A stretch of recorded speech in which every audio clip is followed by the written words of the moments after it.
aşım olub bəhri xəzər. Bir gözəl vardı cəmalı ilə bu dünyanı bəzər. Bir gözəl vardı cəmalı ilə bu dünyanı bəzər. Əğyarın ağzı nədir ki eləsin yara nəzər. Belə düz vurmuşam əğyarı günahkar döyürəm. Belə düz vurmuşam əğyarı günahkar döyürəm. Məni şair yaradıb tarı günahkar deyiləm. Bu işin kinli günahkar deyiləm.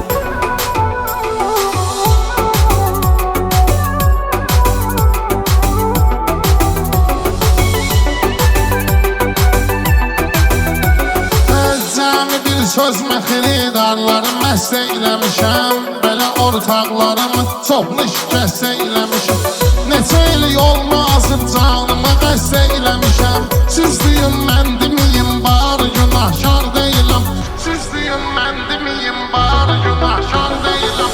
Məni şair yaradıb tarı günahkar deyiləm.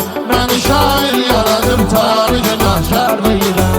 Məni şair yaradıb tarı günahkar deyiləm.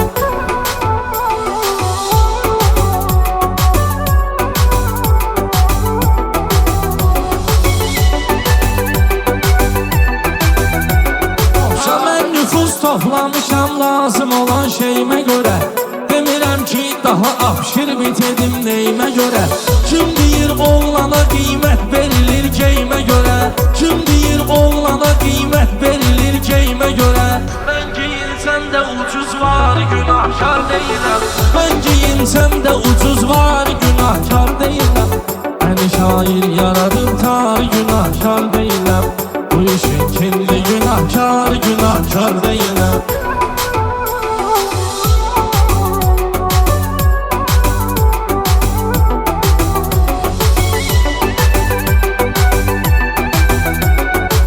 Rüsva oldum bütün el bildi günahlarımı mənim. Arif insan da görüb güldü günahlarımı mənim. Ağama qurban olun sildi günahlarımı mənim. Ağama qurban olun sildi günahlarımı mənim. Olmuşam bir dəfə zəvvarı günahkar deyiləm. Olmuşam bir dəfə zəvvarı günahkar deyiləm. Məni şair yaradıb tarı günahkar deyiləm. Bu işin kinli günahkar deyiləm.